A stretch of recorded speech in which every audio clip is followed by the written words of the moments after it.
you're actually allowed to contribute more. So Figgle's asking this question, like, where should I put my money? And he's a little bit, honestly, I would be confused because it's like, I get pre-tax, I get Roth. Okay, we just talked about those, but there's this post-tax or this after-tax contribution. What's that all about?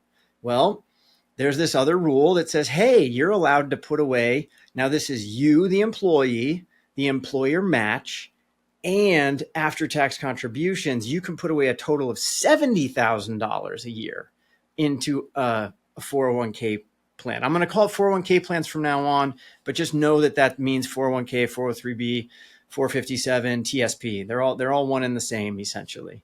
So we can do all of that, 70,000 in total.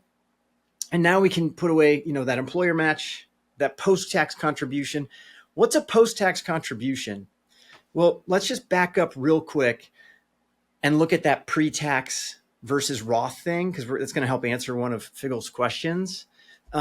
So, if we say you have a 10% tax rate today and you put $1,000 in a 401k and you say, I don't want to pay taxes today. Well, then I'm going to put in $1,000. I'm going to pay zero taxes. I'm going to let it grow 10x to the future. When I take it out, if the tax rate's still 10%, I'm going to pay $1,000 in taxes. 10% of 10,000 is $1,000. So I pay $1,000 to the government. I get to keep $9,000, right? Now, if let's say I did Roth instead. So today for Roth, I go, you know what? I just want to pay that 10% and let's just be done with it. So I put in, instead of 1,000, I put in the 1,000, but 100 of it goes to the government. So now I get to contribute 900 to my Roth IRA, and it grows 10x. Now that it's grown 10x, the money comes out when I'm all done. I get my $9,000 out. I don't owe any taxes then.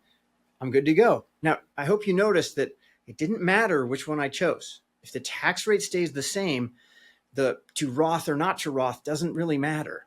So what we traditionally see is that when people are in lower tax brackets, so when we're early in our career, it makes a lot of sense to put money in Roth accounts because we can choose to pay less today to have tax-free money in the future. Or if we're in a very high tax bracket today, like we're in the 35, 37%, maybe the 32% brackets, and then maybe we're paying state income tax as well, like in California, could make a lot of sense to defer taxes to the future. So we say, hold on, I'm just going to not pay taxes today. I'll go pre-tax and I'll pay them in the future. What we're doing is we're playing a tax arbitrage strategy where we're trying to guess for ourselves, am I going to pay more today? If I am, I'm going to choose not to. Or am I going to pay less today? If I think I'm going to pay less today, I want to.